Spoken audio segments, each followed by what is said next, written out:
There's just something about these trails. We have a special place.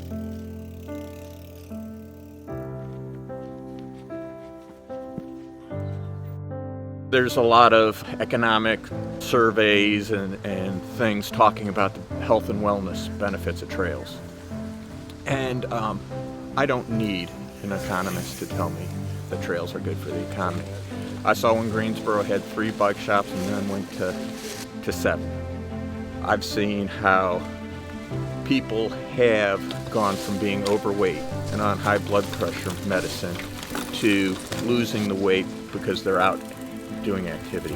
I've seen how family bonds have been strengthened by coming out and spending the day in the woods with their kids. And that's what builds the community. It's what builds friendships that last and endure. And that's what Fat Tire Society is. I must have found out about the Fat Tire Society, or the inklings of it, through a local bike shop initially, or just hanging out. Back when I was a young single man, there was no better place than hanging out at a bike shop and just, talking bikes. And somewhere along the way, I learned about this mountain bike club starting. I'm like, well, why not? And got involved with the club in whatever capacity needed. Mainly the goal was to maintain the current single track that we did have and make improvements on it and clear storm damage. And there were just a handful of us, but it's grown from there. We all started just because we had no place to ride here.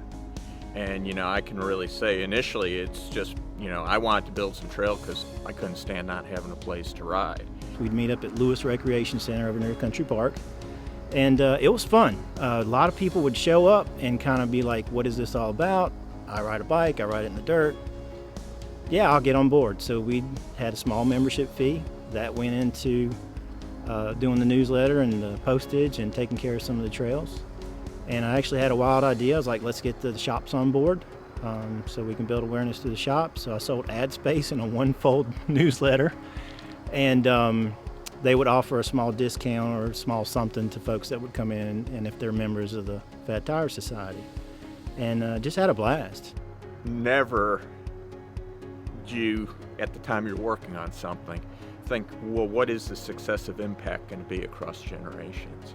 And the trail system that we have in Greensboro is one of those gifts that now, I can look back in the rearview mirror and see all the people that have really been blessed by the trails that have been built here, and all the people that I've met and had deep, meaningful friendships with.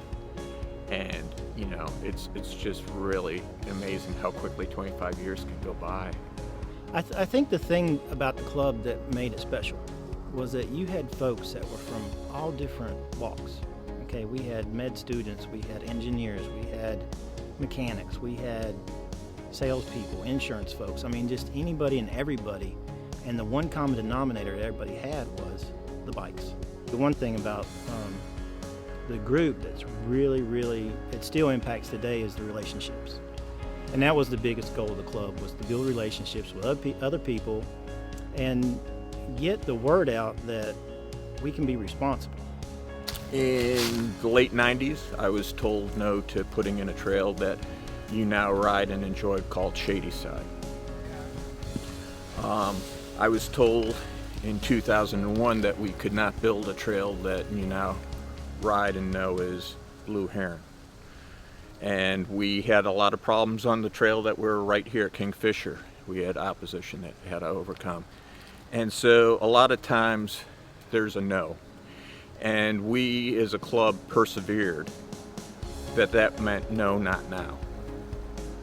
And because of that, we've gone from that 10 miles of trail that we had in 94 to we built 36 and a half miles of new trail.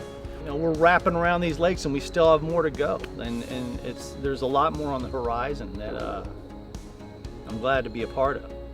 I mean, it blows my mind that we're almost up to 40 miles in this area alone.